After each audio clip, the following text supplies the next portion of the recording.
Okay, we ready? All right.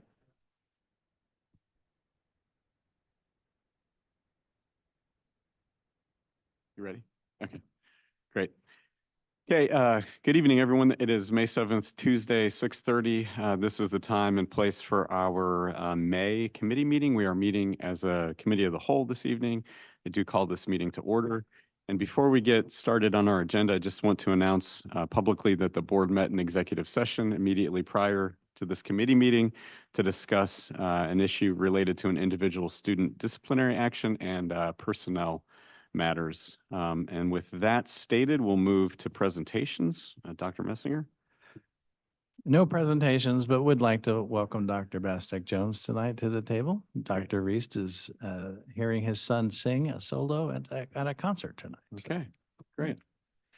Okay, we did not have, well, we did have one indication of public comment, but I understand that that member of the public is not here this evening, is not planning to issue public comment. So with that, we do not have any public comment. So we will move to items for discussion and establishing our consent calendar and calendar for action for next week. So we'll just start with item 5, Dr. Messinger. Sure. 5.1, 2, and 3 are our normal things for you. Minutes, student activity count, cash disbursements. Okay, any questions for administration? Okay, with none said, those will go on the consent calendar for next week. Budget and finance, this is the big one. Yeah, the budget, it's that time. So we have, Leanne has prepared it at this point, but we want to come out tonight with some direction on what that final budget number should look like, so that she has that ready for voting next week. As you know, that our index is 6.5. And it can be anywhere from 0 to 6.5. And I think, she's done the presentation and she's, shown the numbers. Is there anything you wanted to add before they start discussing? I did not, but I am available here for any questions they have during their discussion, and I will certainly get you any additional information. Did you have that one Excel? Oh, yes, table? and if you got, I have it, Kirk would display that, please. Perfect, there we go. This is a quick chart. I'm not sure if this was sent to you guys or not, but this was the Northern London School District's 24, 25. It compares the tax increases, what it would be for the average home, what the increase is, and how much additional revenue that brings to the school district. And then over on the far right-hand side, I put really quick just where that would be with an impact to our ending fund balance. So you can just run across there and see them all, the different tax rates and what those impacts would be. And just to refresh people's memory, the additional real estate revenue is coming from our LERTAs and just normal increases in value. Correct. Additional increase in assessed value. And the increase to average home, which is column 4 there, just kind of highlights, she started it at 2.5, but you can see the difference between, a 3.5 and a 4 and how that impacts. It's about $15 for every 0.5%. Right. And that's the increase to the home for the year. To that last column is, and we knew this, we knew we were going to be taking out a fund balance this year. It was going to be this year was going to be maybe the most difficult year, but certainly one of the most difficult years due to the bonds. You can see at a 0, we're taking 2.294, 893 out. At a 6.5, we're taking 749,255. You've had that Excel spreadsheet as well to play with. You plug in different numbers and kind of see, what happens down the road as well. Okay. Okay, before we open up to discussion, Kirk, do we have Director Blau on Zoom? I just want to make sure that she's able to also participate. Okay.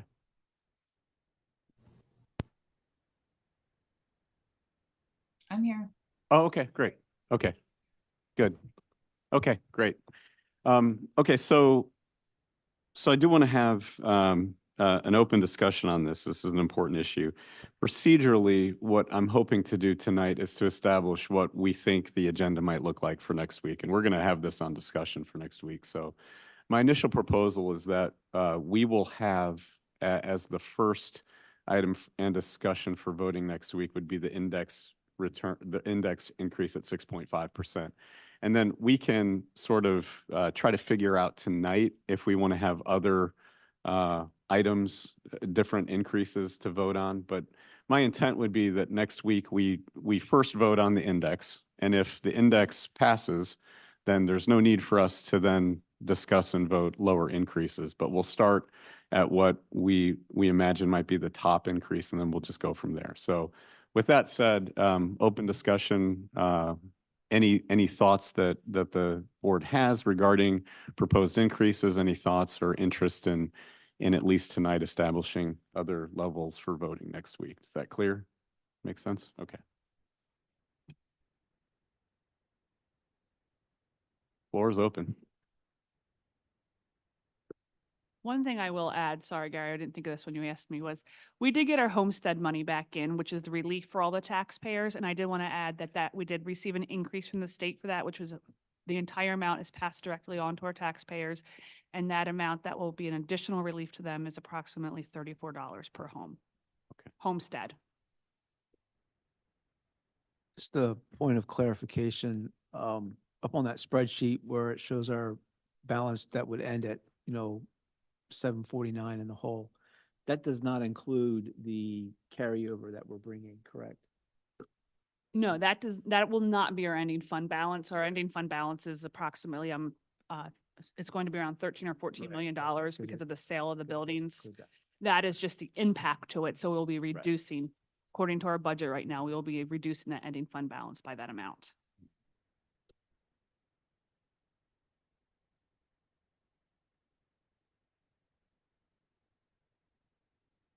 I just want to make sure that I'm understanding. So the last is what would come out of that ending fund balance right now. So we'd be sitting at the surplus and that would be what would be taken out of that surplus. Correct. That's different. Okay. Right. Yep.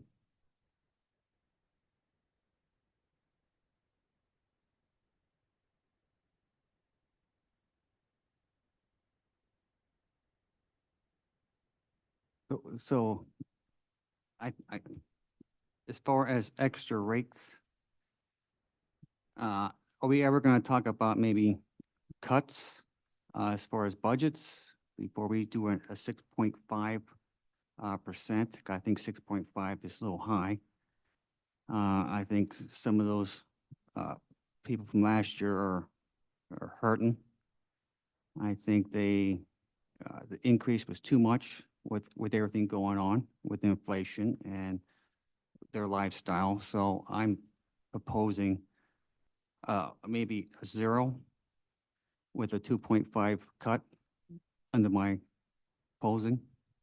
I know the next 10 years with the will be administration is looking for 35.5% over the next 10 years is extremely high. So I am looking for a 0 with a 2.5 cut. Do you have a proposal as to where that cut would come from? Well, that would be the board decision probably, if it gets to that. Okay, okay.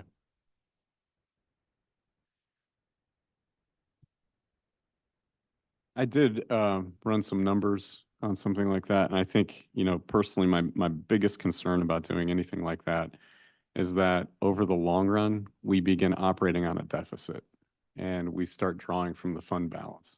Well, first of all, I don't know, taking a look at it, I can't imagine where those cuts would come from personally, but my biggest concern is that we then operate on a deficit and we put the district back in the same situation that it was before, but more than happy to put that on the agenda for next week as an option.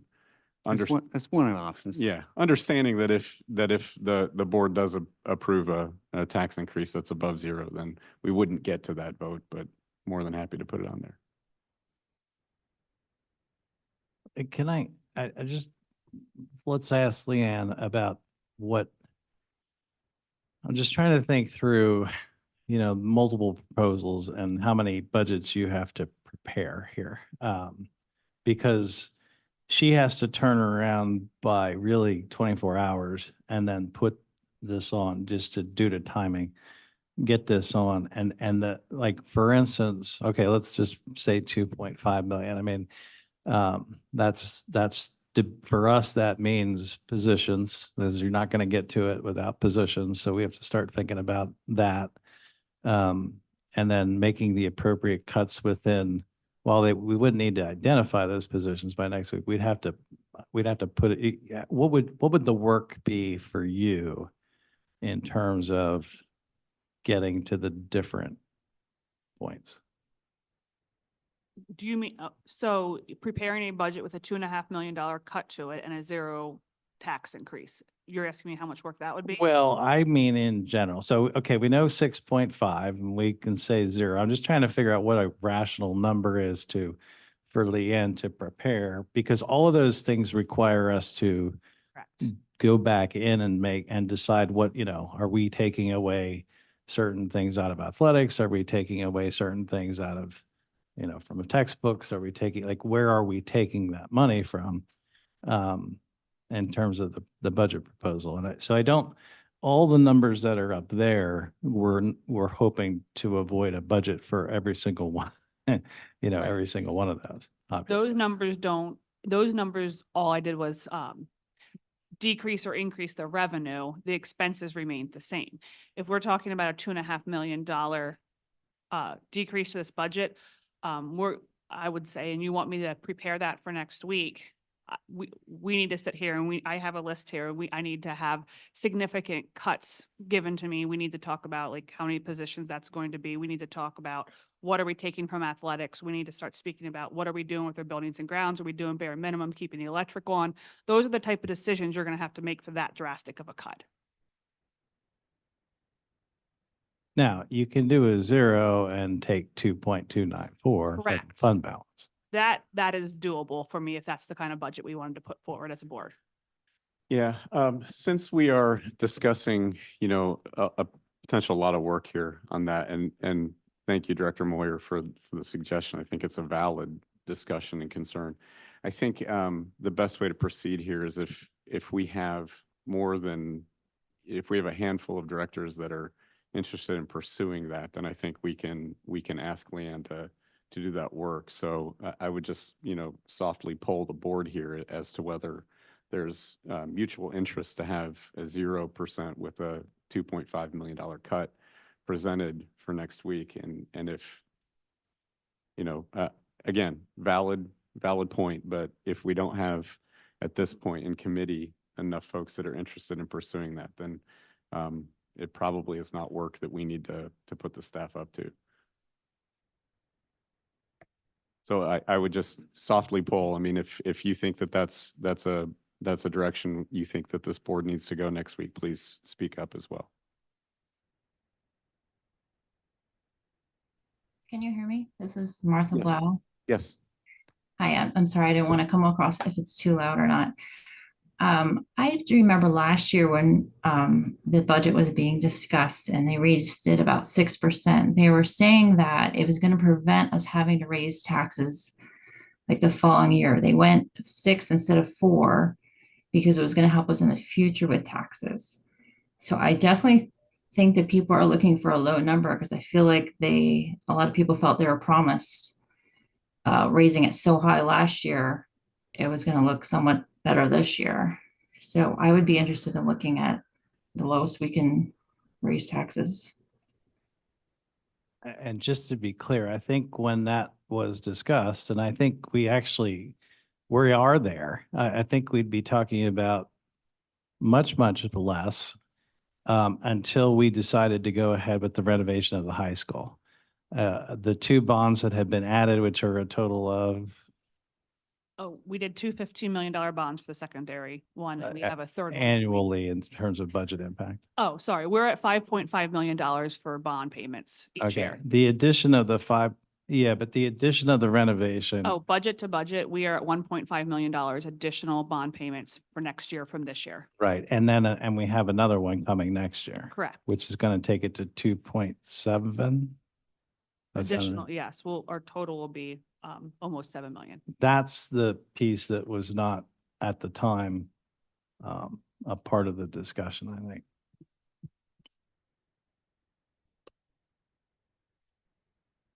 Yeah, I can't, speak effectively for the discussion of what the board said last year at board meeting, but it's always been my understanding that we have been looking at higher tax increases in the current, so that going forward, those increases would go down.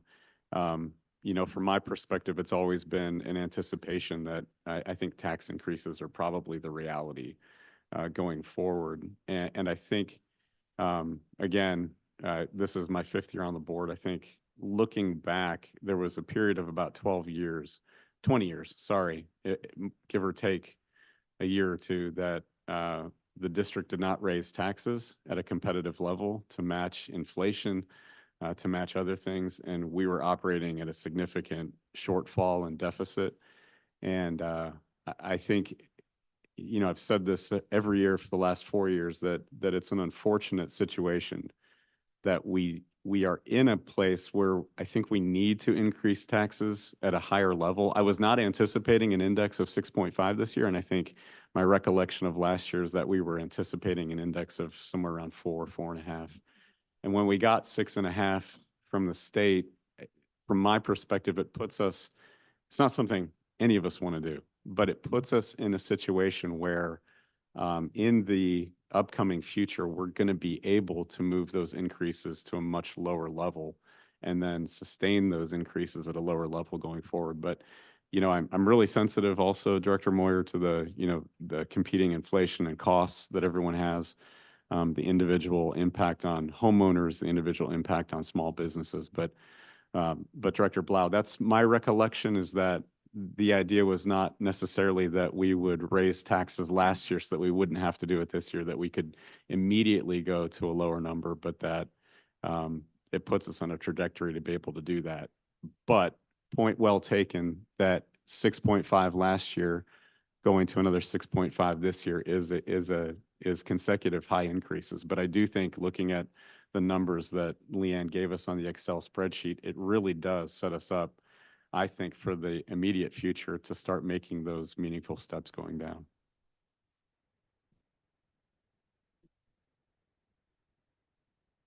Yeah, sure. Any other general comments? I think what I'll just do at this point is ask the board individually, what number, where are you at? Are you thinking you'd like to see another increase proposal for next week, or comfortable with what I have proposed at this point, which is one number? So we'll start with Director Fowler. I'm comfortable with the 6.5% being on the agenda. Okay. Okay. Director Moyer, we've heard, so we've got, 0 with a 2.5 million cut. Okay. Director Kreiser? I'm not comfortable with the 6.5%. Okay. Is there another number that you would like to have us discuss and potentially vote on? I would say maybe 0 or 2.5. I mean, if we're sitting here on a surplus and just, the economy is not what it was 5 years ago, I don't think it's fair to our district residents to do another 6.5% tax increase. And I mean, we say that, the increase to the average home is maybe only $200 approximately. But you have to look at the makeup of our district. We have a lot of large farms, and we have a lot of very small, low-value homes in our district. We don't have a lot of neighborhoods with, $200,000, $300,000 houses like some of the other districts around us. So while that might be the average increase, I don't think that's reflective of the makeup of our district. If you were to look at the numbers of, in a different way, maybe take the median or whatever, for that increase. I mean, 6.5% when you have a large farm and you're just barely making it is a significant increase. So I you- do have the median number. I don't have that up there, but the average home is 180,000. The median is 176. So I do want to just put those out there that they're not that far apart, Mhm. but I certainly understand your point. Mhm. Okay, between 0% or 2.5, is there one that is specifically your proposal for next week?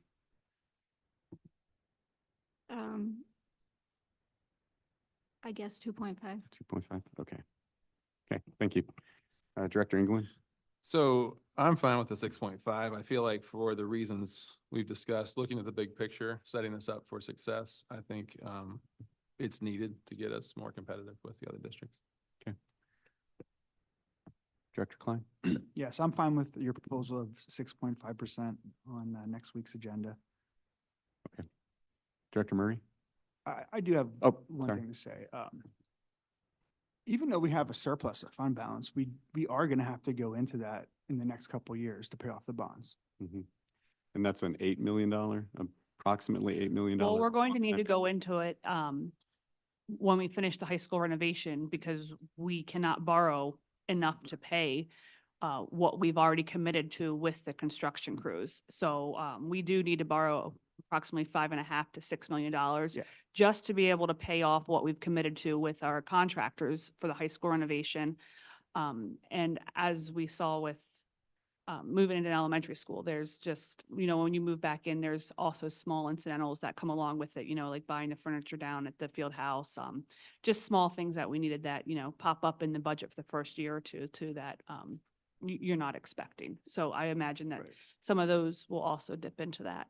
Right, I agree year over, like, if we take a snapshot of this year, yes, we have a healthy surplus. But when we look down the road and where we're going to have to spend some of that general fund or the end fund balance in the future, it's really important that we maintain that healthy fund balance. Yeah, so that's my thought. Thank you. Thank you. Director Murray? Yeah, so I think, yeah, this is never a fun conversation, for sure. But, I think that with the goal being in mind that, we are going to not maintain this tax rate year after year after year, I think, and knowing that we are kind of playing a little bit of catch up, right now, I would like to see us be in a position where we can, be able to catch up and then be at more of a maintenance. I, as Director Blau said, was hoping that we would be at that maintenance now. And I see that we're not. So, but I think at this point, I would be comfortable with the 6.5. Okay, thank you. Director Blau? So that we don't have to do too many budgets, I'm gonna stick with the 0% and let's see where we can do cuts. I think that's something we need to start looking at versus just keep raising taxes. And I'm also representing the people I feel that voted for me. That's what I've heard constantly over and over again, that they're worried about their taxes going up and up and up. So that's where I'm coming from. I just feel like I'm representing the people on what they want. Okay, thank you. And Director Williams? I just have a few comments. One, I just don't see us being able to cut $2.5 million and still be able to provide a quality education to our students. I just don't see that happening. I know that 6.5% is high considering we did that again last year, but it does set us up the best for the future, especially if you want to keep our fund balance at around $6 million. That's really the only way to do it. If we want to keep that $6 million fund balance on a regular basis. I mean, I would not be opposed to seeing maybe a 5.5% instead of a 6.5 to kind of compare the two to see, just in that Excel spreadsheet that Luann gave to us. I mean, it brings us down to about a $3 million fund balance in 10 years, but I mean, maybe, I don't know if that's a possibility or not. And I don't want to make more work, but I think it would be beneficial to have a comparison rather than a 0 and a 6.5. I think we need to have a number in between there to kind of look at, just so we have it on paper. I would suggest 5.5% if people aren't if people are not comfortable with 6.5, at least 5.5 keeps us, above water. Let me Um, just clarify that there's a difference for us between like you can say 6.5 or 5.5, and that doesn't make a ton of difference other than like Leanne would have some paperwork to do, but it's not terrible if we're pulling it out of fund balance. Right. All right. If we're cutting budget, that's where like you got to make decisions about where that comes from. And we would have to make decisions. Again, you're probably talking about 15 to 20 people at a $2.5 million off the top of my head. That's with cutting across the board with everything, but staffing's the way you get there. Let's face it, 89% Only of way the you get- budget, you can't cut electric bills. You can't cut not enough to make an impact. It's staffing. So I don't know that it's a big deal to have a 6.5 or to say then, a 6 or a 5.5, as long as we're pulling it out of fund balance. If we're right. making That's my cuts, suggestion. that's a different animal. I'm not suggesting a $2.5 million cut. I would not support that at all. But I would support a possibility of a lower percentage rate, 5.5. I think would be a comfortable number. My other thought was, for a lack of a better term, and maybe Luann can answer these questions, is how much money does it cost us to send out the bills for the nuisance tax, we call it? And how much return do we actually get? Are we actually making money or losing money by doing that? And would it be beneficial just to cut it all together? Granted, it's only a $10 cut to taxpayers, but you get rid of that $10, then we also get rid of the expense and time and energy it takes us to send out all those tax bills if we're not getting all of them back. I mean, how much, I don't know if you can answer this, but like, what's the percentage that ends up going to collection companies and we lose that money anyway? So that was a lot of questions. Let me Okay. start with what I can. So it is a nuisance tax. I love that you used that term. We do net for the school district between both of those $5 taxes. It's about $62,000 in annual revenue for the school district, which is not that much when it comes to that. However, we don't pay that large of a fee. We're definitely netting money on it. Keystone handles that for us. And when it does go to collections and we send it off, I don't know if anyone's ever had their $9, $10 per capita go to collections. You end up paying $33. The school district, we do receive back anywhere. Sometimes it's been negotiated down where we got $7 or $8 back. Right now, I think it's closer to 8 or 9 we're getting back. And then the collections company keeps the rest of it. So, and not that many go to collections. It seemed like it used to be more. Now they do the online paying and things like that. That collection rate has definitely improved. But yes, it's a nuisance tax. It's a small amount in the district of around $61,000 for the two of them. But we are making money. And if we do take that out to give relief to taxpayers, we obviously need to find that elsewhere then. Did that answer all of them? It does. Thank you. Thank you. But I mean, There's a reason we refer to them as I nuisance would, taxes I would, all I would around. sort of maybe make that proposal is to cut that. And it would, again, I know it's $62,000 we'd have to make up somewhere, but I mean, I think in the grander scheme of things, 62,000 is sort of a drop in the bucket. But I think if we could eliminate, $10 of a tax, if we're increasing taxes on one side, we can lower it and get rid of it on the other side. Tell you what, let's do this. That point is an excellent point for new business. And I'm jumping ahead a little bit on this agenda, but for the committee meeting, I've added a new business item. Raise that this evening in new business so that we can take a look with stock and leader and see if there's an action that the board can take, because that would be a separate resolution for the board to take in addition to the tax increase. So hold that, if you don't mind, for new business this evening, and we'll discuss, what we might be able to do going forward on that. It's a good point. Okay, so regarding next week's agenda for discussion, and thank you everyone for an excellent discussion. What I've heard is comfort with having 6.5% as a vote. And I've heard now 3 that indicated perhaps a 0%. So I guess my question for Director Kreiser, You had said 0 or 2.5, with 3 voices saying 0 is an acceptable number. Would you prefer to have 0, or do we want to stick with 2.5 on the agenda? I would be fine with the 0. I don't necessarily see the need for the cuts. I actually just have a couple general questions, maybe Leanne Okay. can answer Sure. about that. As far as the budget that you prepared for this year, maybe if you could just give us some areas where you found savings over last year's budget or costs were reduced, if there were any areas of that. Where we reduce costs? Yeah. Well, we're giving employees increases, so the largest section of the budget is obviously going up because of those. And those are mainly per CBA, you know, they're already negotiated in. Benefits, when your salaries go up, those also increase. That's another second largest section of the budget. Our healthcare costs, unfortunately, are also increasing significantly, so that's another large portion. Charter schools are the other major section of it. Those increased as well. Another large point, 5.5 million is your bond. That was a $1.5 million increase. For where it came down, I would like to say that technology budget decreased because we're not having to buy all of the new smart boards and everything that we've been on a rotation replacing. So by all means, we looked for those. We found some in technology. I know it's a little tricky to explain this, but in reality, we've cut the budget. If everything else froze, we've actually cut the budget twice since I've been here. We're down, I think we sent that information out about personnel, 15, more than that.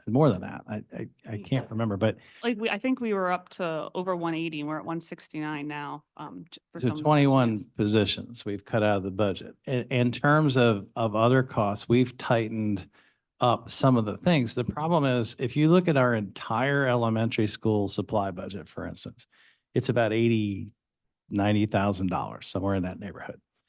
And we've cut a couple of times. We've actually gone back multiple times in the last 4 years and said, you got to cut 2% out. You got to cut 2% out across the board in order to just tighten some of that stuff up. But when you're talking about, whether it's a 40 million, a 45 million, or close to a $50 million budget, that 80,000 cutting it back to say 72 and saving $8,000. Even if you do that completely across the board, because so much of it is salary, benefits, and all those other, bond payments, we can't do anything about healthcare, we can't do anything about, because there's so many things that we can't do anything about. And I said 89, maybe it's 87. 80% of the costs are locked in. Correct. 80 or it 89. includes like transportation, salaries, Right. bond payment, benefits. All like that's what we consider things that, we're committed to. We don't have any control over. Right. So then you get cutting down personnel. to, the rest of it is your maintenance budget, your special education budget, your technology budget. Things like athletics, things like clubs for the kids. That makes up the rest of that budget, and then your supplies. But I just don't see waste in the supplies. I'm not going to say that nobody ever buys the extra couple boxes of, sometimes you order paper clips and they come in like this huge case of, but I don't know that I can tell, even though we cut those salaries out, the total cost for salaries just goes up because they get the increases every year. So it's hard to say, yeah, we cut salary out. If we had kept those 21 positions, you could imagine 21 positions, we'll say average salary between professionals and classified, we'll just say $40,000 plus benefits, about 60,000. So take your 20 positions plus 60,000 each. That would have been on top of where we are now. So, that's the best way I can think Right. of. And we've describing it. definitely taken cost cutting initiatives wherever we could. As Gary was speaking, I remember, years ago when buildings and grounds took over doing a lot of the waste, the spraying on they got their licenses now, so they can do the applications to the fields and they can do those things. So- HVAC. What? HVAC. And that's another one is like our guys are now trained in HVAC so that we don't have to have somebody come in and do all the repairs. We have them here able to do that now for the HVAC system. So they have taken initiatives in the buildings and grounds to save where they could, and they've gotten their licenses now to do the applications for the lawn and everything And those are just some examples. Yeah, okay, thank you. That's helpful. So my other question then is, what areas, has there been a revenue increase? I know that you had mentioned state funding, you expected that to go up. Was there anything else besides that? We definitely haven't been increasing in federal. I mean, it's been nice the past couple of years because we've had ESSER's money coming in, and now this is going to be our first year where there's absolutely none of that to cushion us. We received a couple $1 million through that, which has kind of helped, get us through the last couple of years and Band-Aid it while we we're getting these higher bond payments rolling on. So those have definitely, given us a lot to work with. Other areas of revenue that have increased is just this, like I said, the state basic ed funding. Obviously, we've had slight increases in transportation, so that also nets us a increase over there on our transportation reimbursement, but it's incremental. Those aren't by any means, the state's not funding our budget or helping us pay these increased bond payments. There's no plan con anymore reimbursement. It's considered revenue when you increase your salaries, you get a reimbursement for your PSERs and your social security you paid. So yes, those revenue numbers are also creeping up, but they're only creeping up because we're having to pay our employees more. They aren't giving us an extra additional reimbursement for the increase in healthcare costs or anything like that, so that is falling on us and our taxpayers to cover those incremental costs. To be fair, the state has, we were typically getting a 200,000-ish increase annually. I think it was 2 years ago, was it 400,000? And last year it was between 600 and 700,000. But again, they don't keep up with the increases either. When you have X million dollars of salaries and, and I think our teachers deserve raises, but at 3.5%, $400,000 doesn't even cover that piece of it. And all of the costs that, we as taxpayers, and I live, here too, obviously, but so understanding that things are more expensive, but that gets passed along to our maintenance department, it gets passed along to our technology department, and those costs get higher. Now, we did get some savings, I didn't mention it, but it appears that the efficiency of our lighting over here versus the other 4 buildings has generated some, and then when that building is done, I'm hoping that, but it's not, it's minimal. So. Thank you. Good questions. Okay, so here's what I'm going to propose for next week. And please, all directors, speak up if you take issue with this. But my proposal for the agenda for next week will be to have 3 proposed budgets prepared for potential vote. We'll start the vote at 6.5% per what I read to be the general consensus of the board this evening. Director Williams has proposed a 5.5%. I appreciate, Director Williams, your thinking on that, to see something in between the 0 and the 6.5. So I'm going to ask that we also have a 5.5% budget for us to look at as well and to discuss. And then based on the interest of the board, also a 0% budget for us to potentially look at. Is there any significant issue that any director has with that proposal? Is that doable, Leanne? I just want to confirm. So all of these are just a difference in revenue. We are not changing expenses. Correct. We are going to be pulling it out of our surplus. Correct. Okay. Correct. This is doable. I will have these ready to go. Okay. Okay. And I would just, encourage everyone for next week that we have another robust discussion on this. And I think it's really important. So I would just encourage you to, again, look back at the 10-year projection that Leanne had prepared, the Excel spreadsheet. Use those numbers. Take a look at those 6.5, 5.5, and 0%. My observation, and we'll talk about it next week, but my last observation, and then I'll open the floor to everyone else again, is that at a 0%, we begin operating at a deficit the immediate school year afterwards. And in order to have a positive fund balance, we would have to significantly increase taxes in the 2027, 2028 school year just to have a positive fund balance again. So that's just last thought that I have regarding that. And I would just encourage everyone to take a look at those numbers as well. Any other thoughts? The floor is open.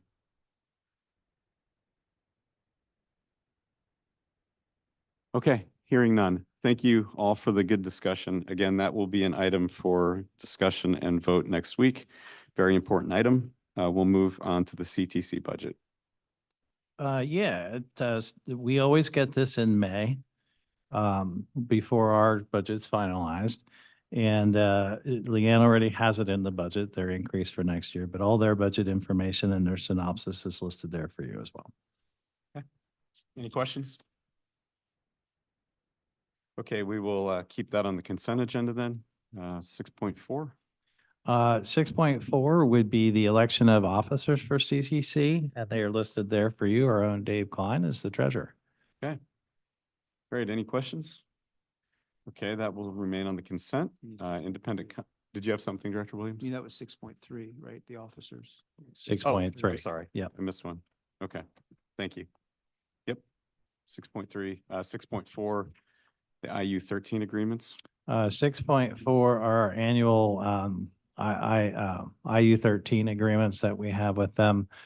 They do provide all the districts in the IU some training and services, free questions, some things for both technology and special ed occasionally. I mean, our go-to is obviously stock and leader, but occasionally there'll be something that we'll send teachers to, or we'll hop on, or sometimes they're just fun to read and get a difference of opinion. You guys usually agree, though. Yeah. So those are the annual agreements for them. Okay, any questions? Okay, that'll remain on consent. 6.5, independent contractor agreement. Go ahead.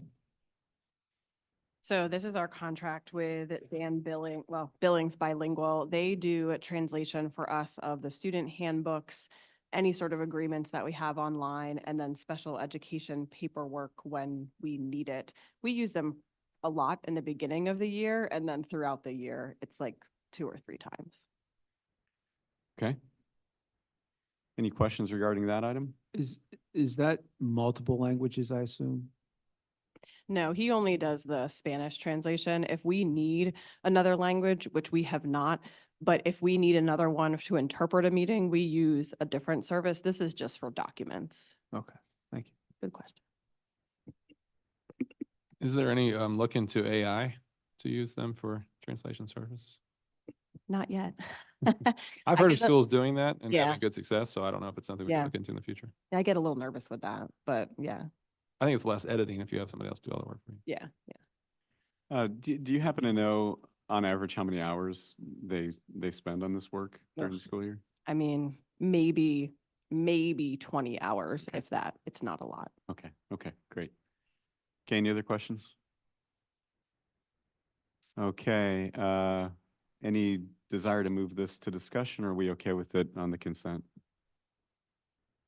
Consent. Okay, I'm hearing consent, so we'll leave it there. 6.6, interagency agreement. You want that one?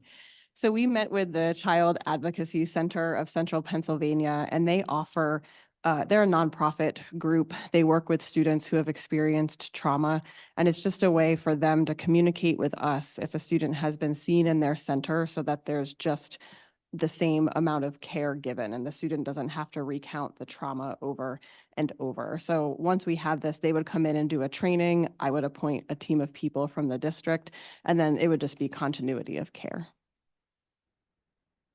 And this is something we've traditionally had? No, this Okay, would be this is new. new. Yeah. Okay, I did ask, I wanted to pull it up. They're fairly new to Lebanon County. They have a satellite office in Lebanon. They did see 17 of our students in 2023. So okay. it's not 1 or 2. There were a good amount. And there's no cost to us. No cost, great. I love this in terms of the mental health initiatives that we have. Any questions? Any discussion? Okay, we'll leave that on consent. We'll go to 6.7. This is the solicitor's agreement. Yeah, the annual engagement letter to use Stock and Leader as our solicitor for the next school year. Any questions?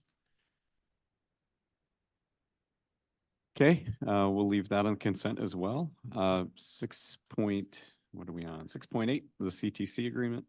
That's a student, that's an agreement between CTC, the school district, and parents and guardians of one of our students. Okay, questions? Okay, leave that on consent. 6.9, this is the McGrath Response System MOU. Yeah, I'm really excited about this. I sent you some information about it. They are going to, this is a grant that we were awarded. They're going to come in, they're going to look at our reporting system for when we have students, either whether it's mental health things, whether it's suicide, whether it's bullying, whether it's other types of mental health things. They're going to look at our how we report it, how we communicate it, how people know within the district. But then they're also going to be training administration. They're going to be training teachers. They're going to be training students over the next 4 years to the point where we will have people trained and be able to deliver training to others. And they'll kind of oversee that, make sure people are comfortable doing that. I think it really falls, again, another thing that we're adding to address some of the mental health stuff we've talked about. Great. Any questions or discussion? I had a question about this. So being that it's a grant and reading through the MOU, it talked a little bit about there's a research aspect of this. So what benefit does it have to that organization, that they're providing this service that would normally cost a fee to the district for free? Yeah, I mean, a lot of times, I don't know that I have the details necessarily specific to them, but I know enough about a lot of these agreements and things like that, that they're also getting funded through other types of things. But in order to do that, they have to, even the one that Kelly just talked about before, a lot of the things we do, like I talked about that survey that we did, that I brought that suicide information to the board about with that through that survey. A lot of these organizations get funding by working with districts like this and then documenting that and then using that as, we're helping this many districts, and that's how they get some of their funding for it. And then, they get thrown in there. A lot of these places are utilizing the research to, is this having an impact? Our students, are we seeing less occurrences of some of these things? So in a lot of these cases, it's just them wanting to meet a need. But in order to continue being funded, you have to actually get people to do it. So in this particular case, and they're not doing it. It was 6 total districts. In some cases they would charge, but in this particular case, I think it's more about, I'm sure I will get phone calls later on down the road. Hey, I heard you used the McGrath folks. How was that? Was it successful? Did you see a change in your district? And they're going to use us, I'm sure, they haven't said that, but that's not unusual for me to get phone calls like that. So, yeah. So where do the grant proceeds go? Well, so it's the grant, we're not paying for things that we would typically be paying for. In other words, typically you're paying to have that training. Right. And instead, the grant awards you the training without a cost to us. I see. Okay. Any other questions? Yeah, I had one other question about, it says, they'll collect anonymized data about incidents. Do we know where that happens in the process, of them collecting the data? Is it just a number of incidents that's reported from the school district to this research company? Basically I'm concerned about, where does student data and the security of that fall? Yeah, I mean, typically you're looking at data that is non-student identifiable, but is more numbers. So yes, number of occurrences have reported this, or we actually, again, we have that PAYS survey that has the suicide data, the bullying data that is taken completely anonymous, but there's data associated with it in terms of just pure raw numbers. When in the conversation that I had with her online, that there's not going to be any like, we're not going to say, well, Pastor Fowler was depressed because the Phillies lost. There's not going to be specific names. Well, they don't lose that much right now, but they're not going to be specific names, but there are going to be numbers, a number of occurrences, number of reported incidents, or even potentially, because we already give some surveys, we can measure some of the increase, like reduction, I should say, or the difference between, where we are now versus where we are 2 years from now, 4 years from now. Yeah. Good questions. Okay, I just have one more. Go ahead. I would be interested if maybe you could get some more information for next week about what the student training portion of it looks like. I perused their website. I didn't really talk a lot about it. Talk more about their the system that they have, the reporting system, and at the administrative level of that. But I did see it. It mentions there being student training, so I'd be interested to hear what. Yeah, I can get a synopsis of Okay. what they do. Okay, great. Okay, so with the requested action item to administration, we'll move 6.9 to discussion for next week. Okay, 6:10 lunch prices. Yeah, it's time for lunch prices for next year. I don't know, anything you wanted to add about that? No, we use, so because we receive USDA funding, federal money towards our lunches, to give free and reduced lunches, there is a paid lunch equity calculator that we use, and it basically suggests to us to raise lunch prices, through that, so that there's equity amongst the students, and that the free and reduced lunches that we're receiving money from the federal government for aren't offsetting any of the prices to those who are paying for it. Okay. Questions, discussion? Is there a way that we can still lower those prices anyway? Are we allowed to do that? We can, when they come in, like they audit us and everything, they would make notes about that, and like I've never done that or gone that route just because that's what's recommended to us, and it actually wanted us to increase even more, but if we do the 10 cent, it satisfies their recommendation. I can certainly look into what happens if you don't follow the recommendation. I'd just be, curious how low we can go and not basically lose money with providing kids lunch. Do you mean lose money as a district or As a di- potentially have the federal money? As a district, I guess, providing lunch for the kids should be a break-even point, in my opinion. We shouldn't be looking to generate revenue in any way. Do we make money? Do we get Not revenue much. through this? No? No. Okay. The general fund has in the past always subsidized, like when we need new kitchen equipment and things like that, that comes out of the general fund. We have a little bit of money in there right now that we've made because when we were doing the free lunches for a year, we were getting so much reimbursement back. That's the only reason we've had a surplus in there. If you recall, years ago, we actually had a large deficit in our cafeteria fund account to the tune of about 930,000 that we subsidized that with money out of the general fund. Can't believe I'm revisiting this topic. That's okay though. A little bit, but anyway. Yes, Okay. so to the tune of $300,000 for over the course of 3 years.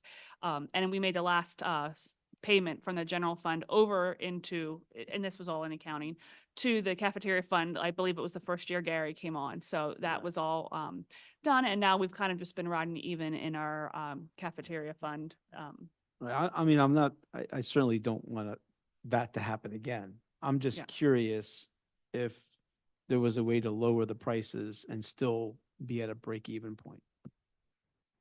Certainly. I can look and see. I believe that we are showing that we are projected next year to only come out with, I believe it's about $12,000 to the good for the cafeteria. So obviously, if we do need new equipment or anything like that, right now we're doing it under construction projects. So it's completely being subsidized by the general fund still at this point. There is not enough revenue in our cafeteria fund to buy new equipment or anything like that they would need.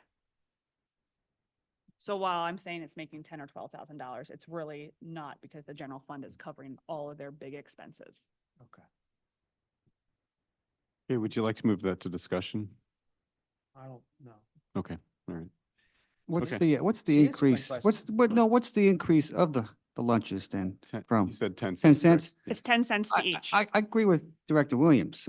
If we can somehow lower it down to where we come out even, that'd be great.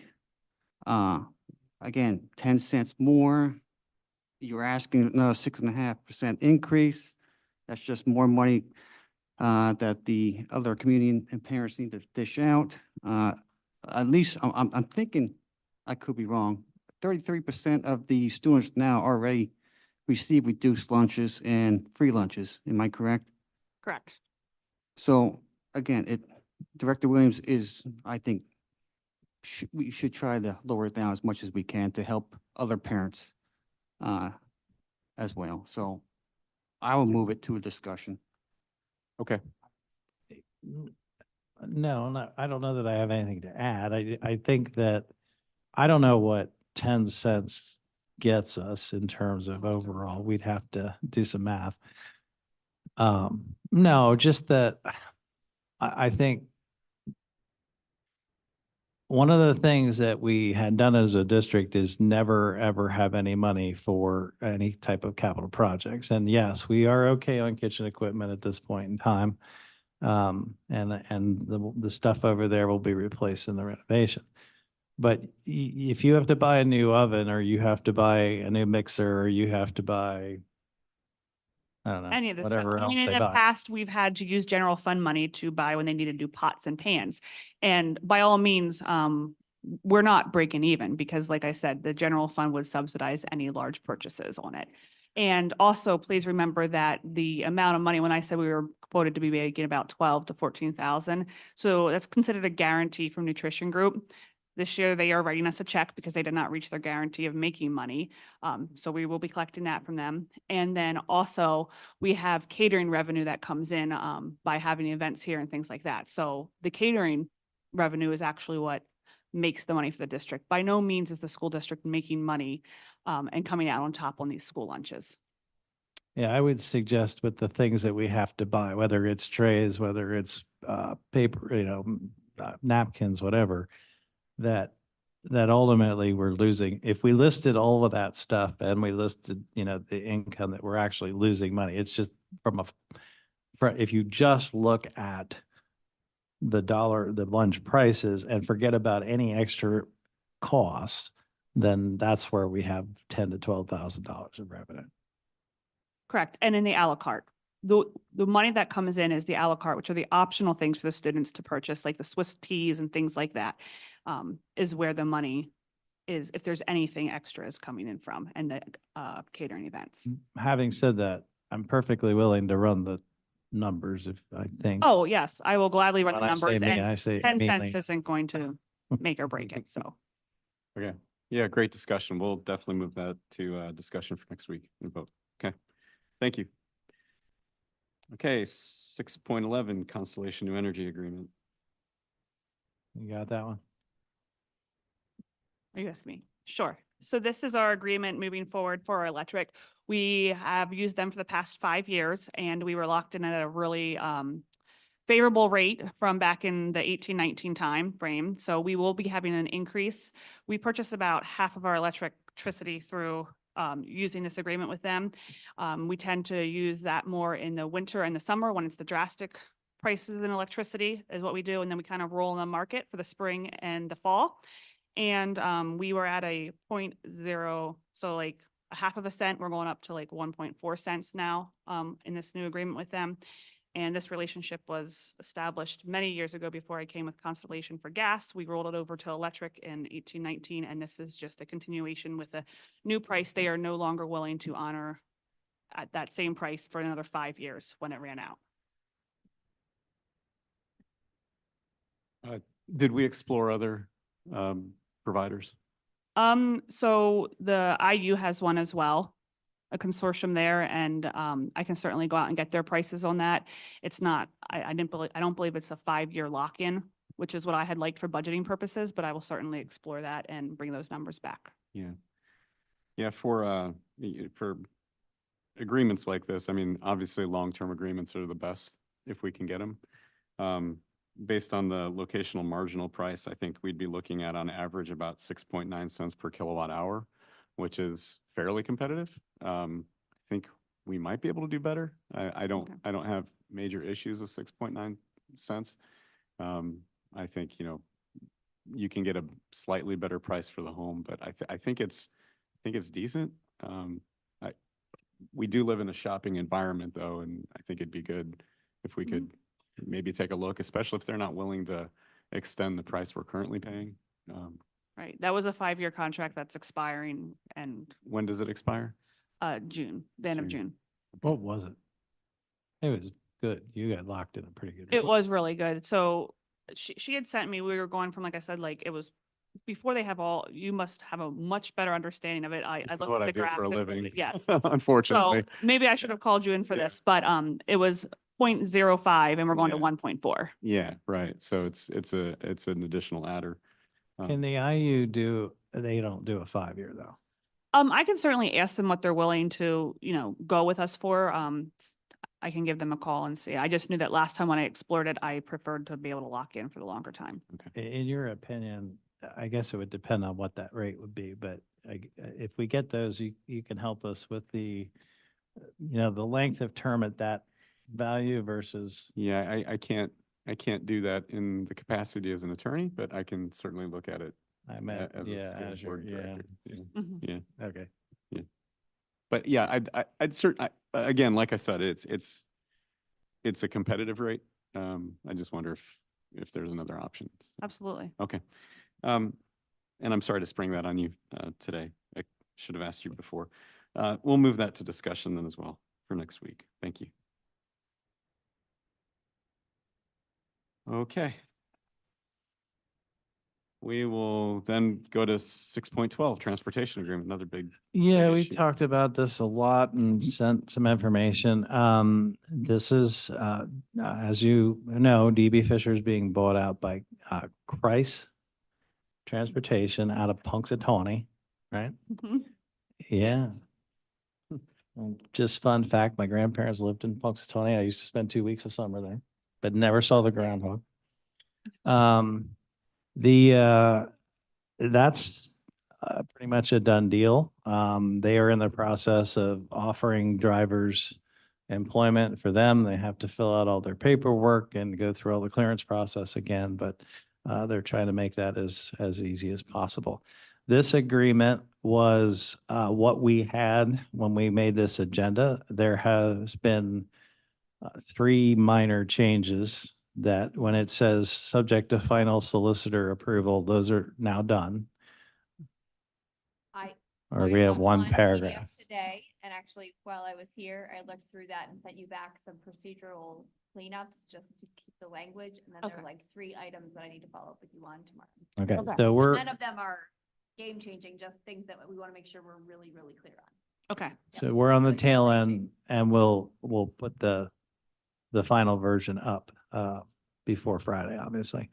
But any questions on, on that agreement as it stands? Again, the language I think that is getting corrected is not going to impact us from a. Just to provide additions. So they met the condition of acquiring the other school districts as well. Anvil, Cleona. Oh, but there was one district that only used DB Fishers for vans and had another company for buses, and that company is going to do both. The other companies went to Christ. Okay. The other school districts went to Christ. Okay, So on their May agendas as well. great. Yeah. Okay. Well, assuming the board votes yes. Any discussion, questions for administration? Okay, any desire to move this to discussion for next week? I'd like to move it to discussion just because we don't have the final document. Okay. All right, great, thank you. We will do so. Okay, 6.13. Yeah, that comes along with this. Leanne, you want to talk about that? Sure. So when the new contract was proposed to us, obviously we weren't expecting this. We have to begin purchasing fuel as the district. So one of the places we state contract was already, I believe, passed, so that's something I will look at for going from the future to purchase from them. But the IU allowed Lebanon School District and Northern Lebanon to join into their IU bulk fuel purchasing consortium, last minute.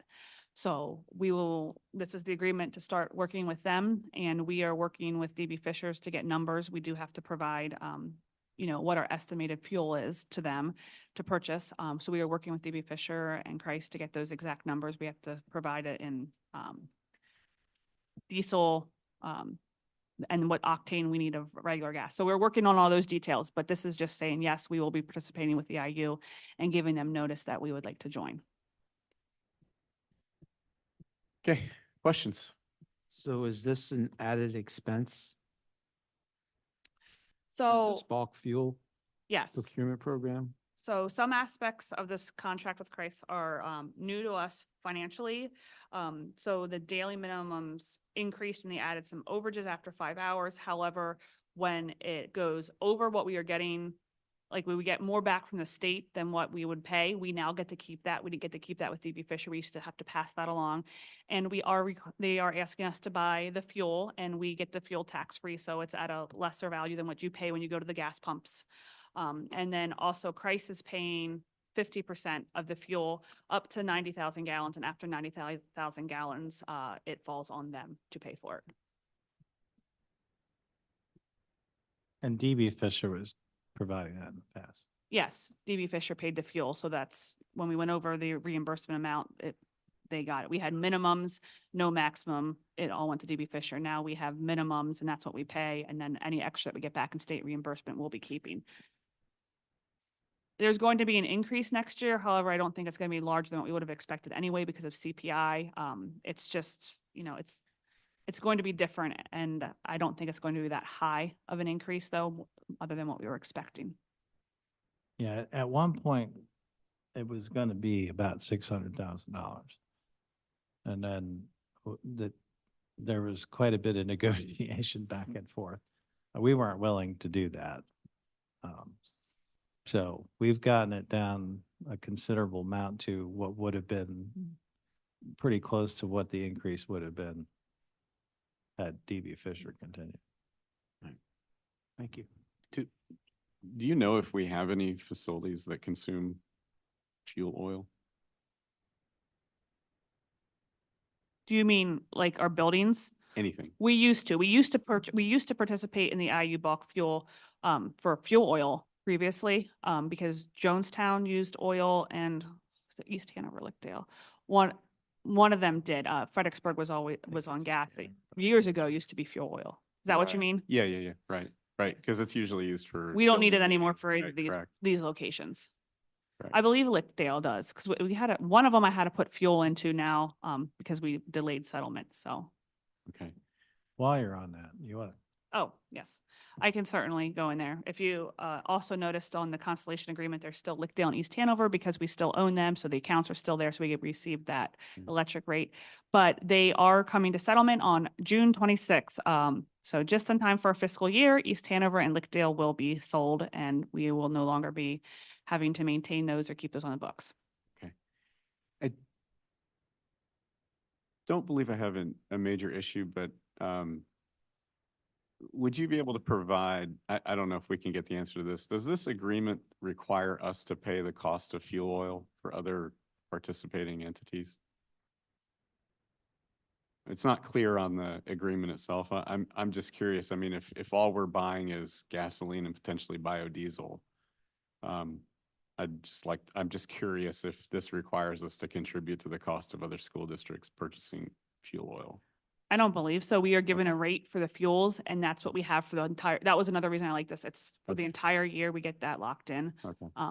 the rate. So I will certainly look over that when we get it, but it was basically, we're writing out and paying for the fuel that we're buying. Okay, great. Okay. All right, great. I don't need to put this on discussion, but is there a desire for anyone else to move to discussion for next week? Okay, we'll leave it on consent then. Thank you. All right. We have nothing for buildings and grounds at this point, so we'll move to extracurricular. Yeah, it's the annual trip for FCS. I just got back. Unfortunately, the teacher had a family thing and I haven't been able to connect with her to see how we did, but that's for next year to take the students down to the culinary competition. Okay. Any questions or discussion? Okay, hearing none, we'll leave that on consent as well. And we will move to curriculum. We do have a lot of policies for approval. We do, although we're almost through most of them. A lot, yeah, I don't know what else to say other than there's quite a few policies there for you. Just in time for us to look at the 100 series again, huh? Okay, any questions or discussion on the 9.1? Okay. Yes. Go ahead. I'd like to move the discussion of policy 709. I still don't like the verbiage under the trespassing. Okay, what's Well, specific concern? Yep, the concern would be the district's authorities, law enforcement with the jurisdiction to arrest any person who trespass upon school property. So basically, if somebody wants to walk the dog along the track, they can be arrested. No, but again, don't forget that this is based upon the criminal code definition of criminal trespass. Okay, well, we have to make sure that's in there because to me, reading that, somebody can get arrested. That's how I interpret it. And that's how my wife interprets it too. Okay, so we do have a reference, wait, we do have a reference to 24 PS 510 and 18 PS 3503. Okay, fine, we'll move it to discussion for sure, but just for clarity, this is in reference to criminal trespass. It's not an independent determination that the district makes as to whether somebody's trespassing. Okay, but we'll move it to discussion. Thank you.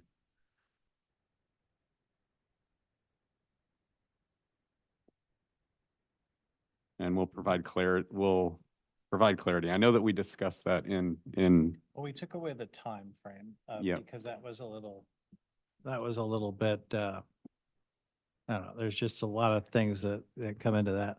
I too read it the same way in terms of, we have no policy that says you can't be on the walking path or, even during the school day, we allow that. So to me, it would be something trespass, as, like Director Nam said, it would be a criminal trespassing, meaning they're somewhere where if they broke into the building, they're not allowed to be in the building during school hours and they could be arrested and would be arrested and that would be trespassing. So Posted notice, like you can't be on this part of the school district property, and you did. And that's what the citation we put in our notes would be 18 PS 3503, which talks Okay. about the definition. Yeah. So the reference there to section 3503 is that reference to the criminal trespass. Right. Right. And then it also says in that last paragraph, individuals who do not comply with district rules shall be unauthorized trespassers on school property. So there is some clarity on that, but we can certainly discuss it as well. I mean, I walk my dog on the path and I certainly don't want to be arrested for doing that. Well, to Director Moore's point, could we just put a definition of the trespassing that we're talking about and trying to address within this policy so it makes it clearer? Rather than just referencing it, how difficult would it be just to say, trespassing is defined in this way for the purposes of this policy? We could take a look. Yeah. I think by general principle, the reference, I think, is the Well, preferred way sure, to but do I it. mean, but Inclusive, not yeah. everyone reads policies like that. So Okay. just Well- for the layperson. Sure. We'll put it on discussion for next week. And if, if the policy passes as drafted, then it passes. If not, we'll revise it from there. Okay, thank you. Good discussion. Okay, special education plan. this is the final adoption of the special. We had a tentative. I don't think there's anything else, Kelly. No, it's ready to be submitted, so. Okay.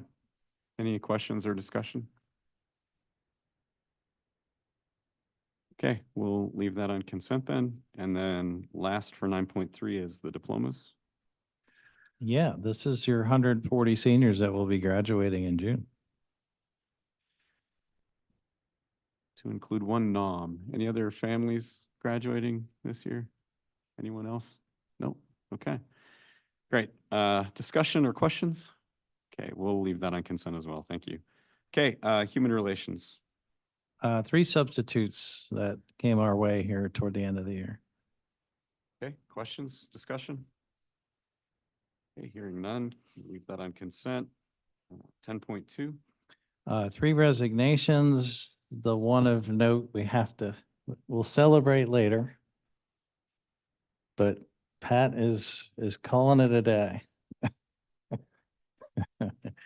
So, Takes it off the agenda. Well, yeah, Madam Secretary, I assume if I refuse to put this on the agenda, you're not sticking around no matter what, correct? Okay.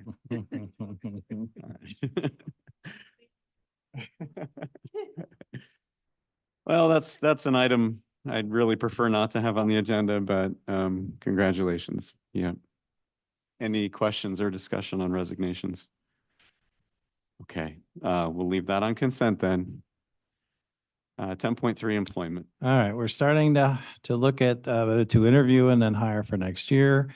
We have a physics teacher actually that we're excited about because that is not an easy spot to fill, and really English, middle school English is also not the easiest at times. So we have 2 people that will be starting with us for the 24-25 school year.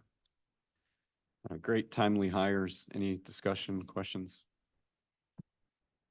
Okay, we'll leave on consent as well. And then 10.4. Yes, this is for our summer extended school year program that runs June 24th to July 25th. And that's the staff that will be doing that. Okay, discussion?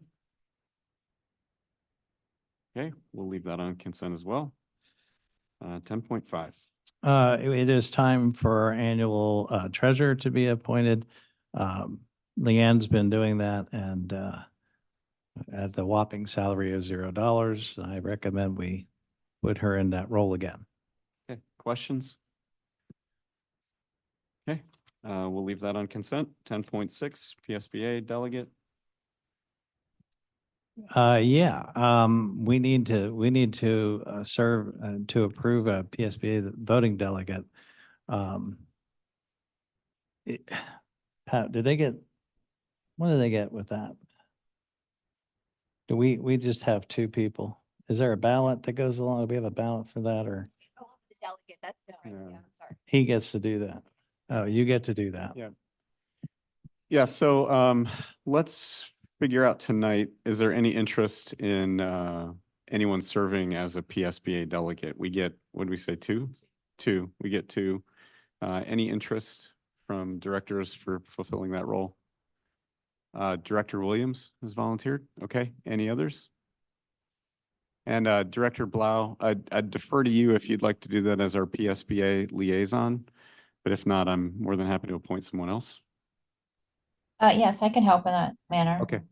Okay, great. Then I'll appoint Director Blau and Director Williams to serve as those 2 delegates. And with that established, unless there's any desire from anyone, we'll leave that on consent with those 2 named. Okay, great, thank you. 10.7, summer work crew. Yeah, we have some students that will be helping out this year. They're listed there for you. Okay, any discussion or questions? Okay, hearing none, we'll leave that on consent as well. Okay, we do have a couple of items for information for next month. Yeah, you'll be getting some IU board membership ballots. I think you might have those already. Yes. Okay, So and you do just have those. get those to Pat by next week. And then we're starting to go through and look through the books that are not in good shape and or haven't been checked out in a long, long time. And we either discard or donate those to book savers. Okay, so on the IU board membership ballot, just please fill that out tonight before you go and give it to Pat this evening. And Director Blau, you can bring it next week if that'd be okay. All right, last thing for this evening, as I mentioned earlier, Well, we've, I have a quick question regarding the books. What is Book Savers? Um, like you can go in and get cheap used books. Is it a local It's group? local. Yeah, it's in Lebanon. Okay. Yeah. Yeah. I don't know that much about it. It's just, we typically try to donate them rather than discard if the books, like if they're okay. I don't know how much some of those go to maybe other even countries. I know that in the past that's what's happened. That it's a recycled way of No, just I mean, trying to donate them. I would much rather, the books be donated, and I just want to know who Book Savers was. Yeah, So- I can send you the link. Well, I mean, if they're local, that's fine. I just, with it being library books that were purchased with taxpayer money, I would like those books to be available to the taxpayers if Sure. they're not going to be in the school. So as Yeah. long as I'd be our curious, residents are, maybe, are able to access and get those books. yeah, I'd be curious, how many they actually use, Well, I understand that, but yeah. it's still. If it's being used at all, we keep it typically, unless it's just completely worn out, and then we've usually replaced it with a new one. okay, thank you.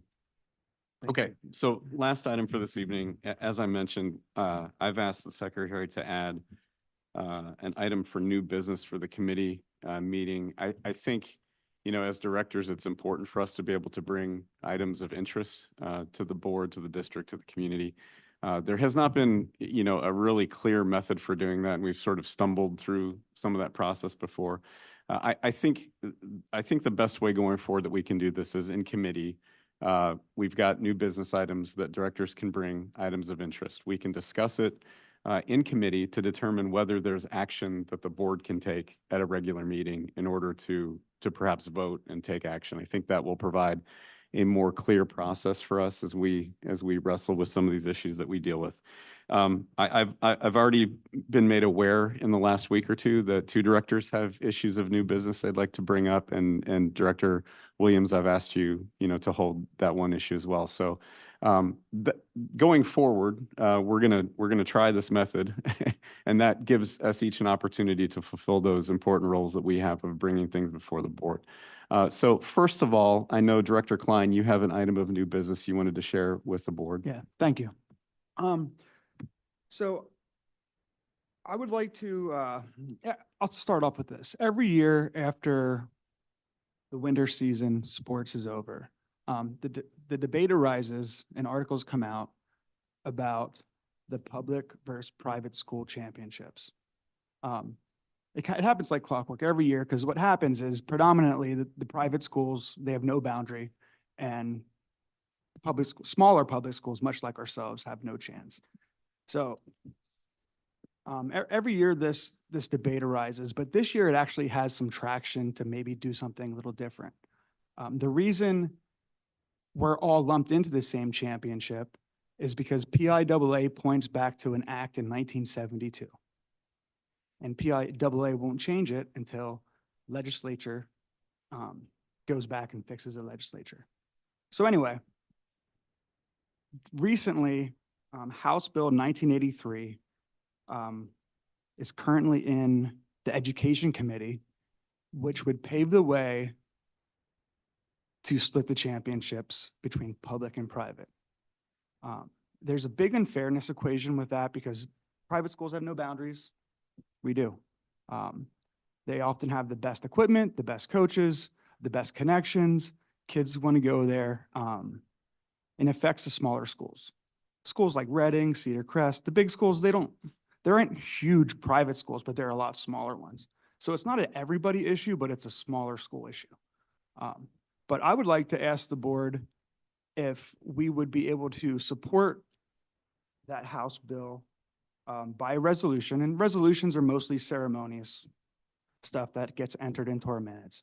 But I do think the timing's right, and I think there's a little more momentum than usual, especially with the emergence of this House bill that we haven't seen for maybe a decade, of legislature starting to be involved in this process again. So I would propose to the board some kind of resolution that would support House Bill 1983, simply put. Okay. Okay, so the idea here then would, for us to draft a resolution for a vote next Tuesday? Yes. Is that the desire? Okay. Any questions, discussion on Director Klein's item?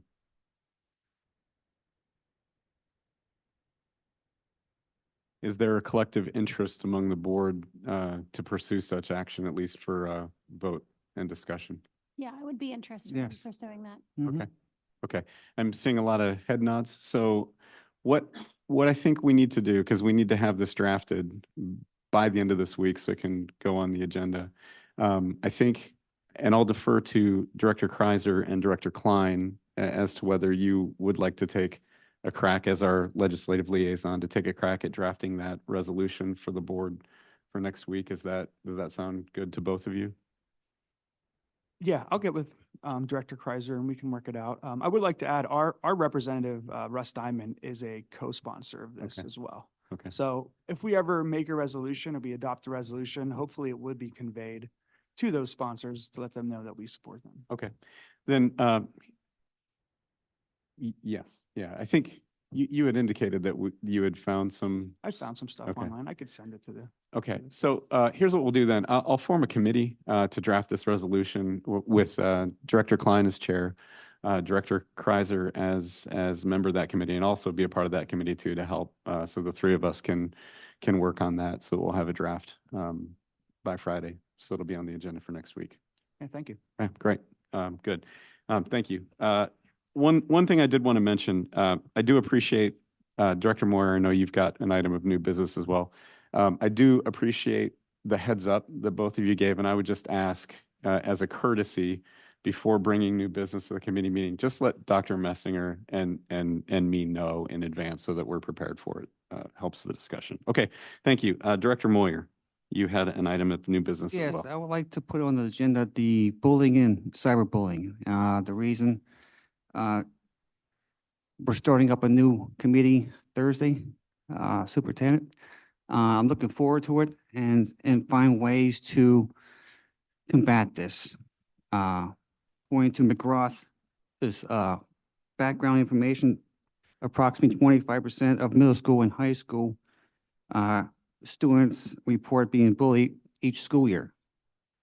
That's just the middle school and high school. That's not including the elementary. So I would like to, moving forward at the end of this, as the school year's ending, we would like to, beginning of the next year coming up, next school year, we're hoping to have a nice, good little policy or some ways to combat this as far as the districts. And I would like to have the community and the parents to have their input as well as we move forward to address this and try to fix it to better our school districts. And that's about it then.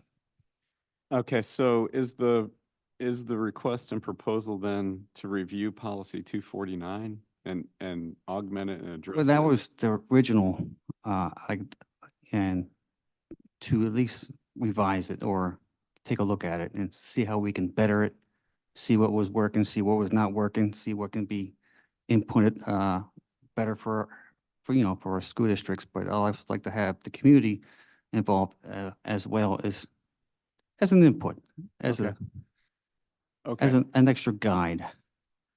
All right, I guess what I'll do then is I'll solicit the board if there are three directors that are interested in forming a committee to take a look at this policy specifically. More than happy to address that. Would that conflict with the other committee that's meeting? So the or- current committee that we have is an administrative committee. This would be a board committee, so I it'd be think open to the he's- public. You talking about that or are you talking about what we're doing? Well, I mean, essentially, or what is it? I mean, I mean, I understand the difference between a board committee and Yep. and Understood. administrative committee, but would we be doing the same thing is sort of my question. I mean, so the goal of this committee meeting that's coming up, is that Well, gearing and towards policy or something? I don't know that I would use the word committee at this point. Okay. I think, and the group that I have assembled for Thursday is to begin the discussion of, what, from a perception standpoint, what, first of all, coming to some realization of the definition of bullying, which our board policy already defines, but I think it's good for people to talk about that and in terms of what they're, what they believe it is and whether or not the board policy definition encompasses what people think it is versus, I don't know. I don't know what people's opinions are about it. So I want to hear. The discussion on Thursday is really to talk through, things, ideas. What have they encountered? I know one of the students already is doing, we're already moving forward with one of their ideas. Their main idea was to start back up a club that we used to have prior to COVID, prior to me arriving. That it kind of went by the wayside, but it was specifically designed to fight bullying. And I think I had sent a link at one point about it, but he's restarting that. He's got advisors. I think he's got 12 or 14 kids involved that are willing to, they're already talking, but then they're going to officially be going next school year. On top of it, you have what we're doing with McGrath. On top of that, I've actually already forced all the administrators to go through some new training that PCCD has put out on bullying. On top of that, we already rewrote our administrative procedure on it based on, once I got those PSBA administrative procedures, that was the first thing we did. That was the first procedure that I did, was rewrite our administrative procedure to line up with, to be able to address it a little more thoroughly, because it was not one that had been done in the past. So, we may sit in Thursday and people may throw out 3 or 4 ideas and everybody says, yeah, I think that would be helpful. And then those that can be things that how do we have to figure out then what that looks like, how it's implemented, what the next steps are. So, I would say that's more of I call it a task force for me. In terms of the policy itself, however the board would like to do that, I mean, you can look at it through the committee that already does policy, and Director Moyer can certainly join us, or you can set up a separate committee to look at the policy. I don't know. I think the difficult thing with policy is there is a new bullying policy, by the way, that we have not looked at. PSBA put out a new one. So I'd be curious to see how that compares to what we already have and what they've updated, what they've put into it. But if we decide to, let's say we decide to do a community night and bring out a speaker to talk about it, that probably would not be that would not go in policy. So it depends on, you can look at that policy, but the actual action steps are more procedural in nature, operational in nature, and not policy. But it's still worth looking at. At the very least, we had to look at it anyway, because there's a new one out. So the question then would be just what he brought Yeah. up is how do we approach that? So let me turn it back to Director Moyer. 2 questions. Do you see presently a specific deficiency in policy 249 that you think needs to be addressed? I don't have it with me. Okay, that's fine. But then I guess the second question, I defer to you. What would you envision the board action being as a result of this? Would you anticipate, I'll just No, let go you ahead, answer. finish, go ahead.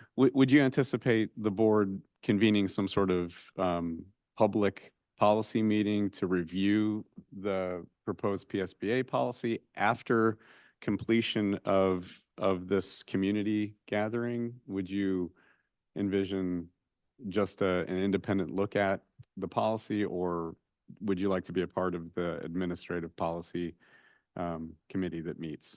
I mean, I could do both. I mean, Okay. if you want me to, but I think Director Williams I think you're saying, why do we need two committees, correct? Well, I just wanted to get a I better mean, definition, and it yeah. seems like, it seems like, you know, one could sort of Yes, supply information yes. to, you know, like the task force might Mhm. be that, I'll call it, you know, town hall option. Right. Where we can gather information to help with the policy. Okay. So what I hear is that Director Williams is concerned that we're not working at cross purposes on Correct. these two gatherings. So Yeah. would you be comfortable, Director Moyer, in waiting for the results of the ongoing gathering, the community? Oh, and you're part of that, which is Yeah, I'm great. looking forward to And it, which then is great. we can bring this up at another meeting and to see if there's an action that the board can take. And I think that action would be around policy 249. I kind of agree with what I think it's coming together from three Yeah. different parts, because it sounds to me like you've got a community group going where you're gathering information. Then it would be wise to look at that new policy, remembering, of course, that like bullying is defined by state law. So Right. you have to have a bullying policy by state law, and there's a definition. So you want to operate around those definitions. I think at the end of all this, if I sense like what there might be as a concern as like a parent and a board member and a community member is often the implementation. And so that is often an administrative task force, which is like, do we need to do more training on how to implement our policy? Do we need to do a better job of coding when we have disciplinary incidents that are related to bullying? Like, how do we make sure there's the implementation side, which falls squarely on Gary to give an explanation of that Yeah, it's and set up priorities? Yeah, it's why that other grant, I felt was critical, because it looks at everything you just said.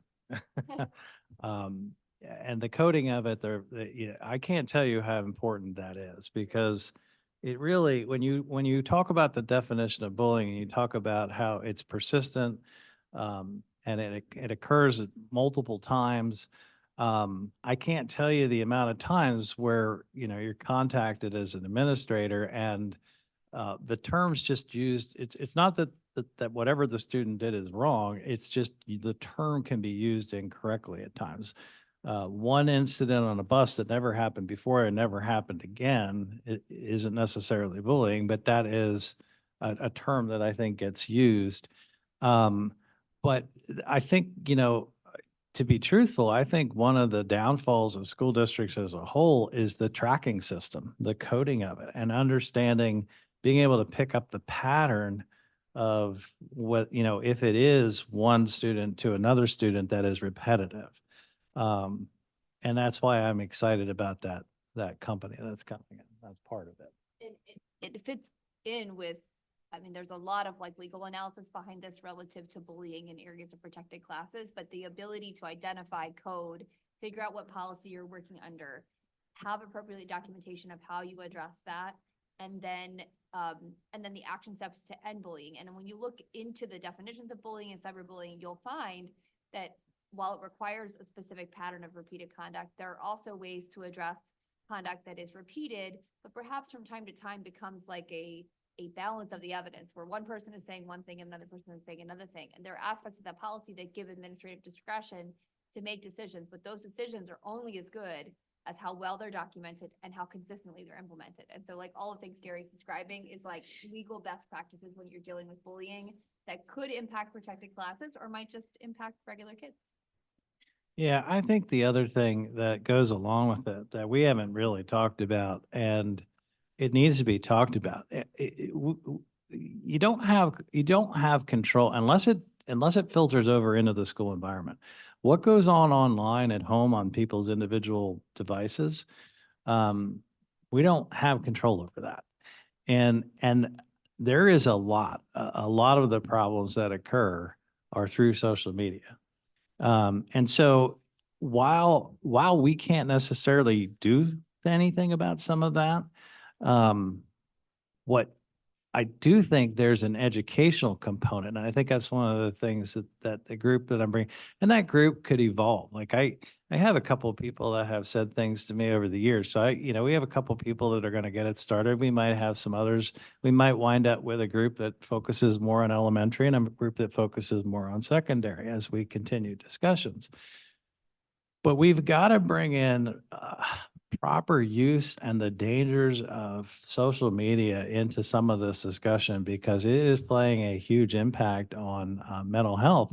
And frankly, in a lot of ways, the school doesn't have anything to do. If somebody puts up something on Facebook and somebody else responds to it, and it's on their own device and their own on their own time, it's not in school, there's limitations as to what we can do about that. And we encounter a lot of it. We encounter a lot of that. Unless it's trickling into the school environment, which a lot of times it's not. And sometimes it does, but a lot of times it's not. But it's creating mental health issues for our kids. So there's an educational component there that we also need to somehow, I feel a responsibility to the school district to somehow educate in some way, shape, or form. We talk about responsible use of technology, but I don't know. I don't know. And maybe it's a battle that we can't win with social media, with devices, no, they don't text anymore, they snap or they do whatever, but I don't know. Because I have no control over how much they're on their phone other than my own kid. How much they're on their phone once they leave. And that's often where they start to have problems. Okay, so let me propose this and let me make sure I get the terminology correct. What's the name of the group? The Gary Messinger Memorial. I just got a bunch of people that have brought it up that I wanted to hear from. We're going to talk about the best way to tackle it and throw out ideas and where it goes from there. I'm trying to get some input. I have multiple students over the course of the end of this year and next year I want to talk to at multiple levels. At the elementary, I'm trying to stick more with parents because Okay. a little bit easier for them. In your email, you called it the Mental Health and Bullying Task Force. There you Okay, go. thank That you. sounds great. That sounds very official. And that meeting is this Thursday? Yeah, our first meeting. I'm meeting, buying okay. pizza and we're gonna Okay. talk for about an hour and And how many meetings are you planning? that Okay. will be determined. I don't have an agenda. I want to hear from people. Then here's what I propose, and Director Moore, see if you agree with this. Dr. Messinger, would you be able to provide a report in your superintendent's report next week on the results of that meeting, generally in the next steps? I certainly can. I believe it's going to be a Ongoing. long, ongoing process. I very seriously doubt that we will walk away from that. I am a firm believer in when you're looking at tackling a problem, that the first step is research. And so, for us, research includes experiences here at the district. Research includes hearing from the kids. Research includes, some looking at options that have worked elsewhere. I probably will give a homework assignment and ask people to go out and look for information that they've seen whether it's a school district that's implemented something that's been successful, or kids that have been, because I'm a true believer that that the more kids, I go back to the group, the SLAM group, we actually have 2 members of SLAM coming to that meeting. I think that's a group that can help us tackle this problem. I think the new club is a group. I think the students are the powerful piece of this that we can start to tap into. Okay. Yeah. So my thought, Director Moore, would be that we receive ongoing reports from Dr. Messinger on the results of the Mental Health and Bullying Task Force, and then readdress at the appropriate time the policy revision when it comes up. Are you comfortable with that approach, or do you feel like we need to take direct board action on that policy immediately? I'm comfortable with that Okay. agenda. then let's do that. And then Director Moyer, as you continue to, monitor and listen to these reports, just let us know. And we'll bring this up again in new business for another committee meeting, if we, at the appropriate time when it's time to take firm board action. Thank you. Okay, Hey, thank you. I'm sorry to Yep. kind of add to this. I know it's getting late, but I did want to acknowledge something. Both Director Moyer and I attended Stockton Leaders Education Law Good. Last month. What was it? Last week? 2 weeks. 2 weeks ago. And the It- food it was was- amazing. Yeah, it was. As long as you have chicken, I'm there. Yeah, but what I wanted to say was, I think this issue is very important, and Gary just talked about it, and Stockton Leader opened up the night with this. They talked about the dangers of social media and the impact it has on mental health. And the consensus is growing among school districts across the country is that we need to start fighting back somehow because this problem isn't going away. But I think there's a lot more. I'm not going to get into it here, but if maybe I could get part of a committee and share some of what I learned at Stockton Leaders Education Law Summit. Yeah, it's pretty good information, but I think there are things schools can start to do because it's not going away. So I just wanted to add, I'd like to be part of those discussions at some point. Okay. Thank you. Great. Well, I already have a committee when I need it.